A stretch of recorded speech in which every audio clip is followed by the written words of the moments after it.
ಅದು ಆಲ್ಮೋಸ್ಟ್ ಈಗ ಸ್ವಲ್ಪ ಸ್ಟ್ರೀಮ್ಲೈನ್ ಮಾಡಿದ್ದೀವಿ. ಭಾಳ ಕೆಟ್ಟದಿತ್ತು.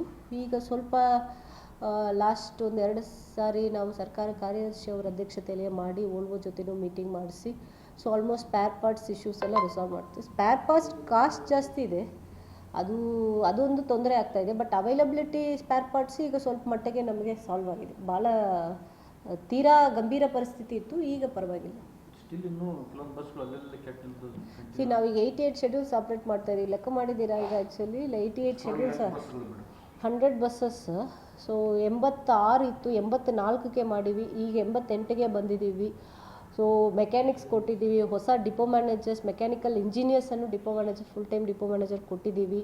So I think at least scenario is better comparing last ಇಯರ್ಗಿಂತ. ಲಾಸ್ಟ್ ಇಯರೆಲ್ಲ ನಮಗೆ ಒಂದು 84 ಶೆಡ್ಯೂಲ್ಸ್ವರೆಗೇ ಬರೀ ಆಪ್ರೇಟ್ ಮಾಡೋಕ್ಕಾಯಿತು. ಆ್ಯಂಡ್ ಸುಮಾರು ಬಸ್ಸಸ್ ಮಧ್ಯದಲ್ಲಿ ಕೆಟ್ಟೋಗೋದು ಅದೆಲ್ಲ ಇತ್ತು. ಈಗ ಆಲ್ಮೋಸ್ಟ್ ಈಗ ಸ್ಟ್ರೀಮ್ಲೈನ್ ಮಾಡಿದ್ದೀವಿ.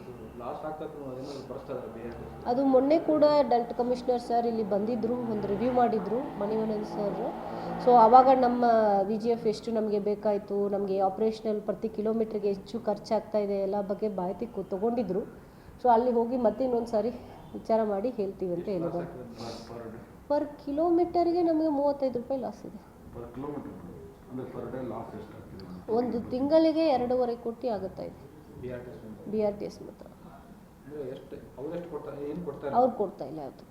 ನಾವು ಫಸ್ಟಿಂದನೂ ಕೇಳ್ತಾ ಇದ್ದೀವಿ. ಸೊ ಅವ್ರು ಫಸ್ಟಿಂದನೂ ಯಾವುದು ಬಂದಿಲ್ಲ.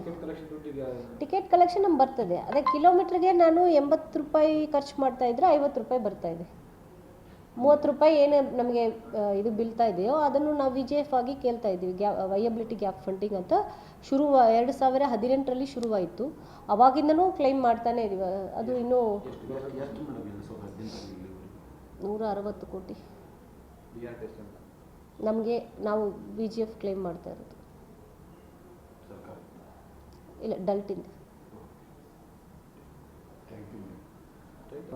ಅರ್ಬನ್ ಡಿಪಾರ್ಟ್ಮೆಂಟ್ ಕೆಳಗೆ ಬರ್ತದೆ.